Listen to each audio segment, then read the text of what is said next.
Breaking news Moinabad farm house పై eagle team దాడులు చేస్తున్న సమయంలో వారిపై కాల్పులు జరపడం ఇప్పుడు మరో హాట్ టాపిక్. పోలీసులం కాల్పులు ఆపండి అని చెబుతున్నా వినకుండా 4 రౌండ్లు కాల్పులు జరిపారు నమిత్ శర్మ. పోలీసులు స్వాధీనం చేసుకున్న ఆ జర్మనీ మేడ్ 32 బోర్ రివాల్వర్ మాజీ ఎమ్మెల్యే పైలట్ రోహిత్ రెడ్డి సోదరుడు రితేష్ రెడ్డి పేరు మీద దాని లైసెన్స్ ఉన్నట్లు గుర్తించారు. పోలీసుల నుంచి తప్పించుకునేందుకు రోహిత్ రెడ్డి ఆదేశాలతోనే నమిత్ కాల్పులు జరిపినట్లు తేలింది. అయితే ఆ లైసెన్స్డ్ గన్ను దుర్వినియోగం చేసినందుకు కాల్పులు జరిపినందుకు పోలీసులు ఆయుధాల చట్టం కింద కేసులు నమోదు చేశారు.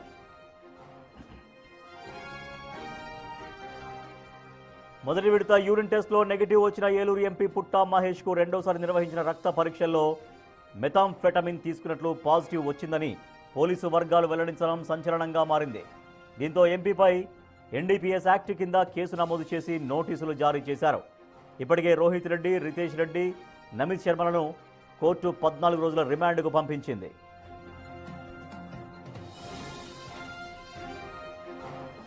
పైలట్ రోహిత్ రెడ్డి, రితేష్ రెడ్డి, నమిత్ శర్మలకు 3 రోజుల కస్టడీ ఇవ్వాలని పోలీసులు ఉప్పరపల్లి కోర్టులో పిటిషన్ వేశారు. కొకైన్ ఎక్కడి నుంచి తీసుకొచ్చారు, ఎన్నిసార్లు వాడారు, ఎవరెవరు పార్టీల్లో పాలు పంచుకునేవారు అనే విషయాలతో పాటు మరిన్ని వివరాలు తెలుసుకోవాల్సి ఉందని పోలీసులు పిటిషన్లో పేర్కొన్నారు.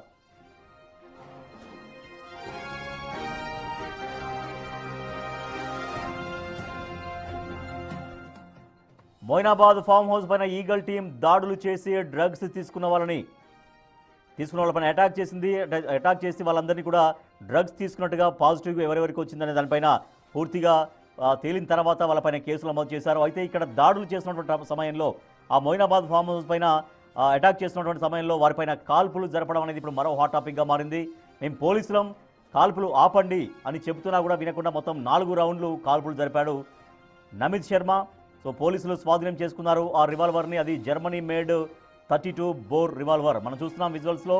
సో అదే ఆ రివాల్వర్ను ఉపయోగించే పోలీసుల పైన కాల్పులు జరిపారు. అయితే మాజీ ఎమ్మెల్యే పైలట్ రోహిత్ రెడ్డి సోదరుడు రితేష్ రెడ్డి పేరు మీద ఈ గన్ లైసెన్స్ ఉన్నట్లుగా పోలీసులు గుర్తించారు. పోలీసుల నుంచి తప్పించుకునేందుకే రోహిత్ రెడ్డి ఆదేశించారు కాల్పులు జరపమని. సో రోహిత్ రెడ్డి ఆదేశాలతోనే నమిత్ కాల్పులు జరిపినట్లుగా పోలీసులకు తేలింది. అయితే ఆ లైసెన్స్డ్ గన్ను దుర్వినియోగం చేసినందుకు కాల్పులు జరిపినందుకు పోలీసులు ఆయుధాల చట్టం కింద కేసులు నమోదు చేశారు. అయితే ఫస్ట్ టెస్టుల్లో అంటే మొదటి విడత యూరిన్ టెస్టుల్లో నెగిటివ్ వచ్చింది ఏలూరు ఎంపీ పుట్టా మహేష్కి. కానీ మళ్ళీ రెండవసారి కూడా టెస్టులు నిర్వహించారు. ఈసారి రక్త పరీక్ష చేస్తే రక్త పరీక్షలో ఆయన డ్రగ్స్ తీసుకున్నట్టుగా పాజిటివ్ వచ్చింది. ఆ డ్రగ్స్ కూడా మెథాంఫెటమిన్ తీసుకున్నట్టుగా పాజిటివ్ వచ్చినట్టుగా పోలీసు వర్గాలు వెల్లడించడం సంచలనంగా మారింది. దీంతో ఎంపీ పైన ఎన్డీపీఎస్ యాక్ట్ కింద కేసు నమోదు చేసి నోటీసులు జారీ చేశారు.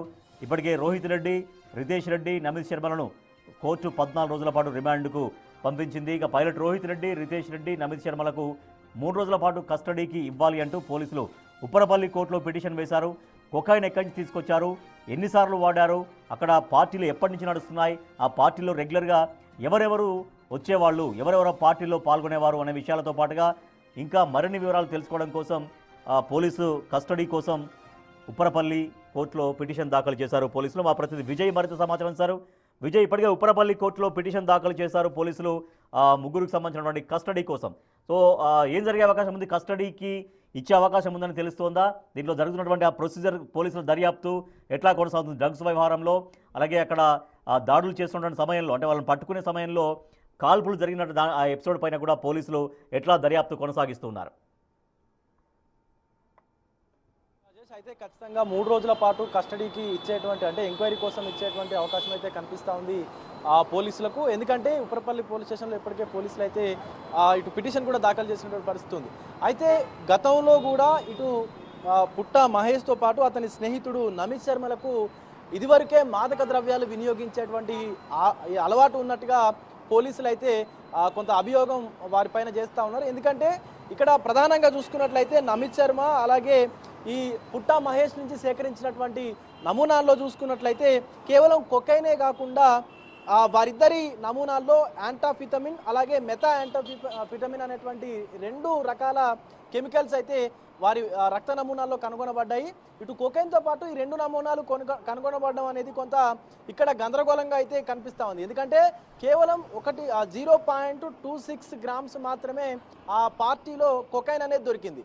కానీ వీళ్ళ ఇద్దరి రక్త నమూనాలో మాత్రము ఇటు ఈ యాంటీవిటమిన్ అలాగే మెథా యాంటీవిటమిన్ అనేది ఎక్కడి నుంచి వచ్చింది అనేటువంటి అనుమానాలు మాత్రం మరింత బలపడతా ఉన్నాయి. అయితే పోలీసులు అక్కడికి వెళ్ళకముందే మద్యం బాటిళ్లలో కొకైన్ అలాగే ఇతర మాదక ద్రవ్యాలన్నింటినీ కూడా కలిపి ఈ 6 సేవించినట్టుగా అయితే ఇక్కడ ఉన్నటువంటి పోలీసులకు సంబంధించినటువంటి సమాచారం ప్రకారం అయితే మనకు తెలుస్తూ ఉంది.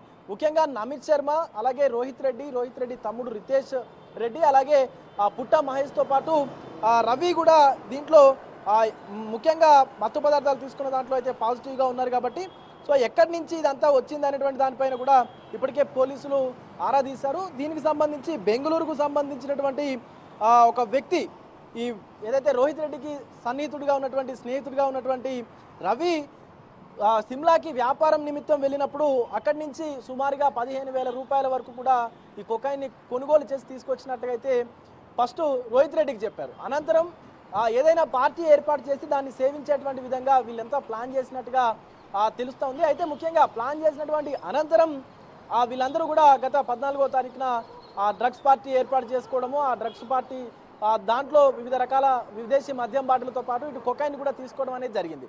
సో అక్కడికి చేరుకున్నటువంటి పోలీసుల పైన కావాలనే కాల్పులు జరిపినట్టుగా కూడా పోలీసులు గుర్తించారు. ముఖ్యంగా రోహిత్ రెడ్డి తమ్ముడు ఇద్దరు కలిపి కూడా నమిత్ శర్మను కావాలనే కాల్పులు జరిపేటువంటి విధంగా కూడా ప్రభావితం చేసినట్టుగా అయితే ఖచ్చితంగా అక్కడ స్పష్టంగా కనిపిస్తోంది. ఎందుకంటే తాము అటు ఫ్యూచర్ సిటీ విజయ్ అక్కడ కాల్పులు జరిపినటువంటి సందర్భంలో మేము పోలీసులం మా పైన కాల్పులు జరపండి అని చెప్తున్నప్పటికీ కూడా వాళ్ళు కాల్పులు ఆపలేదనేది పోలీసులు చెప్తున్నటువంటి వర్షన్. అంటే వాళ్ళు వచ్చిన వాళ్ళు పోలీసులు అనుకోలేదా, ఎందుకు కాల్పులు జరిపినట్టుగా తెలుస్తోంది ప్రాథమికంగా? ఎస్ రాజేష్, ఇక్కడ ఖచ్చితంగా స్పష్టంగా కనిపిస్తూ ఉంది. ఎందుకంటే తాము పోలీసులమని చెప్పినప్పటికీ కూడా మేము ఫ్యూచర్ సిటీ పోలీసులము, ఇక్కడ పార్టీ జరుగుతోందన్నటువంటి సమాచారంతో డ్రగ్స్ తీసుకుంటా ఉన్నారనేటువంటి సమాచారంతో మేము ఇక్కడికి వచ్చామని చెప్పి పోలీసులు పలుమార్లు హెచ్చరించినప్పటికీ కూడా రితేష్ రెడ్డి అలాగే అతని అన్న రోహిత్ రెడ్డి ఇద్దరు కూడా కావాలని చెప్పి నువ్వు కాల్పులు జరుపు, ఏమైనా అయితే మేము చూసుకుంటాం, నీ వెనక మేము ఉన్నామంటూ కూడా నమిత్ శర్మని పోలీసులపైకి ఉసిగొలిపి కాల్పులు జరిపేటువంటి విధంగా కూడా ప్రభావితం చేశారు. అంటే అక్కడి నుంచి వాళ్ళిద్దరు కూడా తప్పించుకోవాలనేటువంటి ప్రయత్నం చేశారు. అక్కడ ఉన్నటువంటి ఏలూరు టీడీపీ ఎంపీ పుట్ట మహేష్ని కూడా తప్పించేందుకు ప్రయత్నాలు జరిగాయంటూ కూడా పోలీసులు చెప్తా ఉన్నారు. అయితే కాల్పులు జరుపుతున్నటువంటి నమిత్ శర్మను అలాగే రోహిత్ రెడ్డి వీళ్ళందరి గ్యాంగ్ని పోలీసులు ఒక్కసారిగా చుట్టుముట్టడంతో ఇక చేసేదేమీ లేక గాల్లోకి కాల్పులు జరిపి సరెండర్ అయిపోయారు. సో ఆ గన్ను ఇటు రితేష్ రెడ్డి పేరు మీద ఉంది, లైసెన్స్డ్ గన్నే. కానీ లైసెన్స్డ్ పిస్టోల్ అయినప్పటికీ కూడా నమిత్ శర్మకు ఎలాంటి లైసెన్స్ లేదు, అక్కడ కాల్పులు జరపాల్సినటువంటి అవసరమే లేదు. కానీ పోలీసు అధికారిని ఒకరిని టార్గెట్గా చేసుకొని తాము పోలీసులమని చెప్పినప్పటికీ కూడా పోలీసు అధికారిని టార్గెట్గా చేసుకొని అక్కడ గందరగోళం సృష్టించేందుకైతే ప్రయత్నం చేశారు. కాబట్టి అటు ఆర్మ్స్ యాక్టు అలాగే ఎన్డీపీఎస్ యాక్టు అలాగే హత్యాయత్నం యాక్ట్ కూడా హత్యాయత్నం కింద కూడా కేసు అయితే నమోదు చేశారు. ఇటు రోహిత్ రెడ్డి రితేష్ రెడ్డి నమిత్ శర్మల పైన అదనంగా ఈ హత్యాయత్నం కేసును కూడా నమోదు చేశారు. మిగతా వారిపైన యాజ్టీస్గా ఎన్డీపీఎస్ యాక్టు అలాగే ఆర్మ్స్ యాక్ట్ను కూడా అంటే దానికి సంబంధించినటువంటి యాక్ట్లను కూడా జోడించినటువంటి పరిస్థితి ఉంది. ఈ 11 మంది అంటే పార్టీలో పాల్గొన్నటువంటి 11 మంది పైన వివిధ రకాలైనటువంటి సెక్షన్ల కింద కేసు నమోదు చేసుకొని దర్యాప్తు కూడా చేస్తూ ఉన్నారు. దీనికి సంబంధించి ప్రభుత్వం కూడా ఒక కీలక నిర్ణయం తీసుకునేటువంటి అవకాశం కనిపిస్తూ ఉంది. ఎందుకంటే ఖచ్చితంగా ఇలాంటి డ్రగ్స్ పార్టీలను అణచివేసేటువంటి విధంగా ఒక సిట్ అంటే ప్రత్యేక దర్యాప్తు బృందాన్ని ఏర్పాటు చేసి దీనిపైన విచారణ జరపాలన్నట్టుగా కూడా ప్రభుత్వం ఒక కీలక నిర్ణయం అయితే తీసుకొని ఉంది. దానికి సంబంధించి అతి త్వరలోనే ఒక జీవోను కూడా పాస్ చేసేటువంటి అవకాశం కూడా కనిపిస్తుంది. ఎందుకంటే వీటన్నిటిపైన సిటీ శివారు ప్రాంతాల్లో ఉన్నటువంటి ఈ ఫామ్ హౌస్ల పైన ఖచ్చితంగా ఒక కన్నేసి ఉంచాల్సినటువంటి అవసరం అయితే కనిపిస్తూ ఉంది. ఎందుకంటే గతంలో కూడా చూసాము చాలా డ్రగ్స్ పార్టీలు జరిగాయి, లేకపోతే మాదక ద్రవ్యాలు తీసుకున్నటువంటి పార్టీలు కూడా జరిగాయి. కానీ పోలీసుల పైనే కాల్పులు జరిపేంత ధైర్యం ఎక్కడి నుంచి వచ్చింది, వీళ్ళ వెనకాల ఎవరు ఉన్నారు, అసలు పోలీసుల పైన కాల్పులు జరపడానికి కారణాలు ఏంటి అనేటువంటిది మాత్రం ఖచ్చితంగా స్పష్టత రావాల్సి ఉంది. కాబట్టి సో అలాంటి చర్యలు ఎవరైనా పాల్పడితే వాళ్ళపైన కఠిన చర్యలు తీసుకునేటువంటి విధంగా కూడా ఇప్పుడు ప్రత్యేకమైనటువంటి ఒక బృందాన్ని ఏర్పాటు చేయాలన్నట్టు కూడా ప్రభుత్వం అయితే ఆలోచిస్తున్నట్టుగా తెలుస్తూ ఉంది. సో ఈ కేసులో చూసుకున్నట్లయితే అటు రోహిత్ రెడ్డి, అలాగే రితేష్ రెడ్డి, అలాగే అతని సన్నిహితుడైనటువంటి నమిత్ శర్మ, అలాగే రవి, ఈ నలుగురు కూడా ఖచ్చితంగా ఈ డ్రగ్స్ని సేవించినట్టుగా అయితే ఇప్పటికే ఆధారాలు ఉన్నాయి. అటు పుట్ట మహేష్ బ్లడ్ శాంపుల్లో కూడా కొకైన్తో పాటు యాంటాఫిటమిన్, మెటా యాంటాఫిటమిన్ కూడా ఆ శాంపుల్లో దొరికింది. కాబట్టి సో వీళ్ళకి ఇదివరకే డ్రగ్స్ తీసుకునేటువంటి అలవాటు ఉంది. కేవలం ఈ పార్టీలో కొకైన్ని మాత్రమే గుర్తించారు. కానీ నమిత్ శర్మ బ్లడ్ శాంపిల్, అలాగే ఇటు పుట్ట మహేష్ బ్లడ్ శాంపిల్ చూసినప్పుడు ఈ యాంటాఫిటమిన్, మెటా యాంటాఫిటమిన్ ఆల్రెడీ తీసుకున్నట్లుగా ఉంది. కానీ పార్టీలో మాత్రం అది లేదు. అంటే ఇదివరకే 2-3 రోజుల ముందే అది తీసుకొని ఉండవచ్చు అంటూ కూడా పోలీసులు అనుమానం వ్యక్తం చేస్తూ ఉన్నారు. సో దానికి సంబంధించి కూడా దర్యాప్తు అయితే కొనసాగుతుంది. అంటే సాధారణంగా ఎక్కడ చూసుకున్నా కూడా ఇలాంటి పార్టీలో కనుక సుమారుగా 20 గ్రాముల మేర గనక కొకైన్ కానీ లేకపోతే మాదక ద్రవ్యాలు కనుక లభించినట్లయితే, లేకపోతే వారు కొన్నట్లుగా రుజువులు వచ్చినా, వాళ్ళు వినియోగించినట్లుగా రుజువులు ఉన్నా కూడా ఖచ్చితంగా అరెస్టు చేసేటువంటి విధంగా కూడా ఇటు కొన్ని సెక్షన్స్ అయితే చెప్తా ఉన్నాయి. కానీ ఇక్కడ కావాలని చెప్పి వాళ్ళు తీసుకొచ్చిన దానికంటే తక్కువ మోతాదులో మాదక ద్రవ్యాలను అయితే చూపిస్తూ ఉన్నారు. ఎందుకంటే అటు రవి సిమ్లాకి వెళ్ళినప్పుడు కేవలం 15,000 రూపాయలు మాత్రమే నేను ఇక్కడ కొకైన్ తీసుకున్నాను వేరే వ్యక్తి నుంచి అంటూ చెప్పుకొచ్చారు. అంటే ఆడ దొరికింది మాత్రం కేవలం 0.26 గ్రాములు మాత్రమే. అంటే మొత్తం ఆల్రెడీ వినియోగించబడింది. వాళ్ళు డ్రింక్స్లో మిక్స్ చేసుకొని, అంటే ఏదైతే మద్యం బాటిల్స్ ఉంటాయో మద్యం బాటిల్స్లో బియర్ బాటిల్స్ కావచ్చు, లేకపోతే ఇతర విస్కీ ఇలాంటి ఆ మద్యం బాటిల్స్లో మిక్స్ చేసుకొని ఆల్రెడీ దాన్ని తాగేశారు. కొంతమంది డైరెక్ట్గానే పీల్ చేసినట్టుగా అయితే అటు ఈగల్ స్ట్రీమ్ అధికారులు చెప్తా ఉన్నారు. అంటే 15,000 కాదు, ఎక్కువ మొత్తంలో డ్రగ్స్ తీసుకొచ్చారు. ఈ కేసు నుంచి తప్పించుకునేందుకు, అరెస్టు నుంచి తప్పించుకునేందుకు కేవలం 15,000 మాత్రమే అంటూ బుకాయిస్తా ఉన్నారు అంటూ అధికారులు చెప్తా ఉన్నారు. సో ఇప్పటికే పోలీసులు అయితే పిటిషన్ దాఖలు చేశారు కస్టడీకి ఇవ్వాలని. ఒక బ్రేకింగ్ న్యూస్ చూస్తున్నాం. పైలట్ రోహిత్ రెడ్డికి బీఆర్ఎస్ షోకాజ్ నోటీసులు జారీ చేసింది. సో దానికి సంబంధించినటువంటి బిగ్ బ్రేకింగ్ న్యూస్ మనం చూడొచ్చు. Pilot Rohit Reddy BRS party మాజీ ఎమ్మెల్యే, ఆయనకు సంబంధించినటువంటి ఫామ్ హౌస్లోనే మొన్న పోలీసులు డ్రగ్స్ను గుర్తించారు. సో వీళ్ళు డ్రగ్స్ పార్టీ చేసుకుంటున్నట్టుగా వీళ్ళ షాంపిల్స్లో డ్రగ్స్ తీసుకున్నట్టుగా తేలడంతో మోహినాబాద్ డ్రగ్స్ పార్టీలో అడ్డంగా దొరికిపోయినటువంటి పైలట్ రోహిత్ రెడ్డి పైన బీఆర్ఎస్ షోకాజ్ నోటీసు జారీ చేసింది. సో మరి షోకాజ్ నోటీస్ అంటే ఎందుకు డ్రగ్స్ పార్టీలో పాల్గొన్నావు, ఎందుకు, కారణం ఏంటి, ఏ పార్టీలు ఎప్పటి నుంచి ఇటువంటి వ్యవహారాలకు పాల్పడుతున్నాడు దానిపైన బీఆర్ఎస్ పార్టీ కొంచెం తీవ్రంగానే రియాక్ట్ అయినట్టుగా మనకు తెలుస్తోంది. పైలట్ రోహిత్ రెడ్డికి పైన బీఆర్ఎస్ పార్టీ షోకాజ్ నోటీస్ జారీ చేసింది. సో ఇటీవల మోయినాబాద్లోని ఫామ్ హౌస్లో పైలట్ రోహిత్ రెడ్డికి సంబంధించినటువంటి ఫామ్ హౌస్లో డ్రగ్స్తో పట్టుబడ్డారు. ఆయన శాంపిల్స్లో, బ్లడ్ శాంపిల్స్లో, యూరిన్ శాంపిల్స్లో తను డ్రగ్స్ తీసుకున్నట్టుగా తేలింది. ఇప్పటికీ ఆయన రిమాండ్లో ఉన్నారు. పైలట్ రోహిత్ రెడ్డి, తన తమ్ముడు రితేష్ రెడ్డి అండ్ నమిత్ శర్మ, ఇంకా మిగిలినటువంటి వాళ్ళందరూ కూడా అక్కడికి వచ్చినటువంటి పోలీసుల పైన ఏకంగా కాల్పులు కూడా జరిపినటువంటి పరిస్థితి. మేము పోలీసులం, మా పైన కాల్పులు జరపకండి అని చెప్పినప్పటికీ కూడా, కాల్పులు ఆపండి అని చెప్పినప్పటికీ కూడా అక్కడ నమిత్ శర్మ అనేటువంటి వ్యక్తి 4 రౌండ్ల కాల్పులు జరిపారు. సో ఈ కాల్పుల వెనక పైలట్ రోహిత్ రెడ్డి ప్రోద్బలం ఉంది. ఆయన ఆదేశాలతోనే నమిత్ శర్మ పోలీసుల పైన కాల్పులు జరిపినట్టుగా పోలీసులు చెబుతున్నారు. సో ఇప్పటికే ఉప్పరపల్లి కోర్టులో పోలీసులు పిటిషన్ దాఖలు చేశారు. 3 రోజుల పాటు కస్టడీకి, ఎవరైతే ఇప్పుడు రిమాండ్లో ఉన్నారో వాళ్ళ కస్టడీకి మాకు అప్పగించండి, డ్రగ్స్ పార్టీలో ఎవరెవరు ఉన్నారు, ఎక్కడి నుంచి డ్రగ్స్ వచ్చాయి అనే దానిపైన మాకు కస్టడీకి అప్పగించండి అంటూ ఉప్పరపల్లి కోర్టులో పోలీసులు ఇప్పటికే పిటిషన్ దాఖలు చేశారు. సో మనం చూస్తున్నాం, బీఆర్ఎస్ భారత రాష్ట్ర సమితి షోకాజ్ నోటీసులు ఇచ్చింది పైలట్ రోహిత్ రెడ్డికి. అదే మనం చూస్తున్నాం, మీరు పాల్గొన్న పార్టీలో మాదక ద్రవ్యాల వినియోగం ఆరోపణల గురించి షోకాజ్ నోటీసు.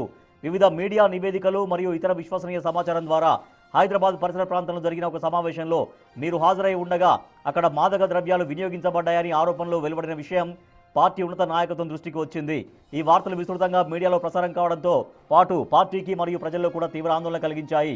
భారత రాష్ట్ర సమితి పార్టీ ఒక బాధ్యతాయుతమైన రాజకీయ సంస్థగా చట్టపరమైన నిబంధనలు, నైతిక విలువలు పాటించడంలో విశ్వాసం కలిగి ఉంది. అక్రమ కార్యకలాపాలు, ముఖ్యంగా మాదక ద్రవ్యాలు లేదా మత్తు పదార్థాల వినియోగం లేదా వాటితో ఏ విధమైన సంబంధం కలిగి ఉండడాన్ని పార్టీ పూర్తిగా వ్యతిరేకిస్తుంది. పై సంఘటనలో మీ హాజరు మరియు ప్రమేయం ఉందనే ఆరోపణలు పార్టీకి తీవ్రమైన అపకీర్తిని తెచ్చిపెట్టడమే కాకుండా పార్టీ ప్రతిష్ట మరియు విశ్వసనీయతకు భంగం కలిగించే అవకాశం కలిగించాయి. పై విషయాలను దృష్టిలో ఉంచుకొని పార్టీ అధ్యక్షులు శ్రీ కేసీఆర్ గారి ఆదేశం మేరకు ఈ నోటీసు అందిన తేదీ నుండి 7 రోజుల్లోపు మీడియా ద్వారా వచ్చిన ఆరోపణలపై మీ జవాబు స్పష్టంగా వివరిస్తూ సమగ్రంగా లిఖితపూర్వక వివరణ సమర్పించవలసిందిగా మిమ్మల్ని ఈ నోటీసు ద్వారా ఆదేశిస్తున్నాం. ఈ విషయంపై పార్టీ నాయకత్వం సమగ్రంగా పరిశీలించి తుది నిర్ణయం తీసుకునే వరకు మీరు పార్టీ కార్యక్రమాలు మరియు ఎటువంటి అధికార కార్యక్రమాల్లో పాల్గొనకుండా ఉండవలసిందిగా ఆదేశిస్తున్నాం. ఈ నోటీసు గడువులోపు సంతృప్తికరమైన వివరణ సమర్పించడంలో విఫలమైతే పార్టీ రాజ్యాంగం మరియు నియమావళి ప్రకారం మీపై తగిన క్రమశిక్షణాత్మక చర్యలు ఎటువంటి అదనపు నోటీసు లేకుండానే తీసుకోబడతాయని గమనించగలరు. సో సోమ భరత్ కుమార్ పేరుతో బీఆర్ఎస్ పార్టీ ప్రధాన కార్యదర్శి, పార్టీ క్రమశిక్షణ కమిటీకి సంబంధించినటువంటి నేత సోమ భరత్ కుమార్ ఒక నోటీసు జారీ చేశారు పైలట్ రోహిత్ రెడ్డికి. సో అప్పటిదాకా అంటే 7 రోజుల పాటు సమయం ఇచ్చింది బీఆర్ఎస్ పార్టీ. ఆ 7 రోజులలో పూర్తిగా లిఖితపూర్వకంగా వివరణ ఇవ్వాలి పైలట్ రోహిత్ రెడ్డి అంటూ బీఆర్ఎస్ పార్టీ ఇచ్చిన నోటీసుల్లో చాలా స్పష్టంగా మనకు కనిపిస్తుంది. 7 రోజుల్లో సమగ్రంగా జవాబు స్పష్టంగా వివరిస్తూ లిఖితపూర్వక వివరణ సమర్పించవలసిందిగా ఆ నోటీసులు ఆదేశిస్తున్నాం. ఆ లోపు కనుక మీ నుంచి సరైనటువంటి వివరణ రాకపోతే పార్టీ తదుపరి ఎటువంటి చర్యలు తీసుకున్నా కూడా అది పార్టీ ఇష్టంగా ఉంటుంది. సో పార్టీ ఏ రకంగా వ్యవహరించడం కూడా ఆ పార్టీ నిర్ణయాన్ని శిరోధార్యంగా మీరు ఆమోదించాలి అంటూ ఆ నోటీసుల్లో పేర్కొన్నది బీఆర్ఎస్ పార్టీ అధిష్టానం. ఎస్, మా ప్రతినిధి విజయ్ లైవ్లోనే ఉన్నారు. Yes Vijay, already police custody కోసం ఆ ఉప్పరపల్లి కోర్టులో పోలీసులు పిటిషన్ వేశారు. మరొక పక్క ఇప్పుడే మనం చూస్తున్నాం బీఆర్ఎస్ పార్టీ పైలట్ రోహిత్ రెడ్డికి షోకాజ్ నోటీసులు ఇచ్చింది 7 రోజుల్లో లిఖితపూర్వక సమాధానం ఇవ్వాలని. సో ఓవరాల్గా ఇటు పైలట్ రోహిత్ రెడ్డికి కానీ బీఆర్ఎస్ పార్టీకి కానీ ఇది చాలా మరింతగా ఇబ్బంది తెచ్చిపెట్టే పరిణామంగా భావించాలా? ఎస్, ఖచ్చితంగా రాజేష్. అయితే ఇప్పటికే ప్రభుత్వం కూడా దీనికి సంబంధించి కీలకమైనటువంటి నిర్ణయం అయితే తీసుకుందనే చెప్పాలి. ఈ యొక్క ఫామ్ హౌస్ డ్రగ్స్ కేసులో ఇప్పటికే ఒక సిట్ను కూడా ఏర్పాటు చేసింది. దీంట్లో భాగంగా డీసీపీ చేవెళ్ళ యోగేష్ గౌతమ్ నేతృత్వంలో ఒక సిట్ని ఏర్పాటు చేసింది. ఇటు రోహిత్ రెడ్డి ఫామ్ హౌస్లో జరిగినటువంటి పార్టీ మూలాలపైన విచారణ చేయబట్టనుంది సిట్టు. అలాగే ఆ దుబాయ్ లింకులు కావచ్చు, డ్రగ్స్ దందా కావచ్చు, నమిత్ శర్మ రియల్ ఎస్టేట్ వ్యాపారులపైన కూడా ఈ యొక్క సిట్ అయితే విచారణ జరపనుంది. మరొక పక్క ఇప్పటికే పైలట్ రోహిత్ రెడ్డి పైన కొద్దిసేపటి క్రితమే ఇటు తెలంగాణకు సంబంధించి అంటే భారత రాష్ట్ర సమితి ఆల్రెడీ షోకాజ్ నోటీసులను అయితే జారీ చేసింది. ఇటు పార్టీ ప్రధాన కార్యదర్శి, పార్టీ క్రమశిక్షణ వ్యవహారాల ఇన్ఛార్జిగా ఉన్నటువంటి సోమ భరత్ కుమార్ పేరుతోని నోటీసులు అయితే జారీ అయ్యాయి. అయితే ఈ యొక్క నోటీసుల్లో భాగంగా ఇదివరకే ఆరోపణలు ఎదుర్కొన్నటువంటి పైలట్ రోహిత్ రెడ్డి అసలు అక్కడ ఎందుకు ఉండాల్సి వచ్చింది, మీ సొంత ఫామ్ హౌస్లోనే ఈ పార్టీ చేయాల్సినటువంటి అవసరం ఏంటి, అలాగే ఈ పార్టీకి సంబంధించి డ్రగ్స్ ఉన్నాయని చెప్పి కూడా వివిధ మీడియా ఛానళ్లలో ఖచ్చితంగా సాక్ష్యాధారాలతో కూడా బయటకు వస్తూ ఉంది. కాబట్టి మీకు ఆ డ్రగ్స్కి సంబంధం ఏంటి, సో దీనికి సంబంధించి 7 రోజుల్లోగా అంటే ఇవాళ నుంచి 7 రోజుల్లోగా మీరు ఖచ్చితంగా దీనిపైన స్పష్టతని ఇవ్వాలి. లేకపోతే ఎలాంటి నోటీసులు లేకుండానే అటు పార్టీ అధినేత కేసీఆర్ ఆదేశాలతోటి ఎలాంటి నోటీసులు ఇవ్వకుండానే మిమ్మల్ని పార్టీ నుంచి తొలగించేందుకైతే మేము చూస్తున్నామంటూ కూడా ఇప్పటికే రోహిత్ రెడ్డికి ఆ నోటీసులు అయితే అందాయి. అయితే ఈ బీఆర్ఎస్ పార్టీకి సంబంధించినటువంటి ఇష్యూ తీసుకున్నట్లయితే ఇప్పుడు ఒక పక్క పార్టీ ప్రతిపక్షంలో ఉంది, మరొక పక్క ఇటు కొంతమంది మాజీ ఎమ్మెల్యేలు కావచ్చు, మాజీ మంత్రుల వ్యవహారాలు పార్టీకి ఒక మచ్చను తీసుకొచ్చేటువంటి విషయం అయితే స్పష్టంగా కనిపిస్తుంది. ఇప్పుడు ఉన్నటువంటి ఈ సిచ్యువేషన్ తీసుకున్నట్లయితే రోహిత్ రెడ్డి చేసినటువంటి ఈ కార్యక్రమం వల్ల ఇటు పార్టీకి అలాగే అటు ప్రజలకు మధ్య మరింత దూరాన్ని పెంచేటువంటి అవకాశం అయితే కనిపిస్తుంది. బీఆర్ఎస్ పార్టీ గతంలో ప్రతిపక్షంలో ఉన్నప్పటి నుంచి కూడా ఇప్పటికే కొంత ప్రజలకు దూరంగా ఉంటున్నటువంటి పరిస్థితులు ఉన్నాయి, మాజీ మంత్రులు కావచ్చు, మాజీ ఎమ్మెల్యేలు కావచ్చు. కానీ ఇక్కడ బీఆర్ఎస్ మాజీ ఎమ్మెల్యేగా ఉన్నటువంటి పైలట్ రోహిత్ రెడ్డి ఈ డ్రగ్స్ పార్టీలో పాల్గొనడం అనేది తీవ్ర చర్చనీయాంశంగా మారింది. కాబట్టి దీనివల్ల అటు గులాబీ పార్టీకి అలాగే ఇటు ప్రజలకు కూడా మరింత దూరం పెరిగేటువంటి అవకాశం అయితే కనిపిస్తూ ఉంది స్పష్టంగా మనకి. Rajesh, right, thank you Vijay. BRS party నాయకత్వం పైలట్ రోహిత్ రెడ్డికి, మాజీ ఎమ్మెల్యే పైలట్ రోహిత్ రెడ్డికి షోకాజ్ నోటీసులు జారీ చేసింది. మీపై వచ్చినటువంటి డ్రగ్స్ ఆరోపణలపైన పూర్తిగా లిఖితపూర్వక సమాధానం చెప్పాలి. పార్టీ ప్రతిష్టకు కూడా ఇది తీరని నష్టం వాటిల్లుతుంది. కాబట్టి 7 రోజుల్లోపు ఈ నోటీసులు మీకు అందినటువంటి 7 రోజుల్లోపు స్పష్టంగా లిఖితపూర్వకంగా సమాధానం ఇవ్వాలి. సో ఆ సమయంలో సమాధానం రాకపోతే మీరు ఇచ్చేటువంటి వివరణ సమగ్రంగా వివరణ సంతృప్తికరంగా లేకపోతే మీ పైన తదుపరి ఎటువంటి నోటీసులు లేకుండానే బీఆర్ఎస్ పార్టీ అధినాయకత్వం చర్యలు తీసుకుంటుంది అని స్పష్టంగా షోకాజ్ నోటీసుల్లో పేర్కొన్నారు. బట్ మరి ఎటువంటి సమాధానం చెప్తారు, పైలట్ రోహిత్ రెడ్డి గురించి ఎటువంటి యాక్షన్ తీసుకోబోతుంది బీఆర్ఎస్ రాబోయే రోజుల్లో అనేది ఇప్పుడు ఇంట్రెస్టింగ్.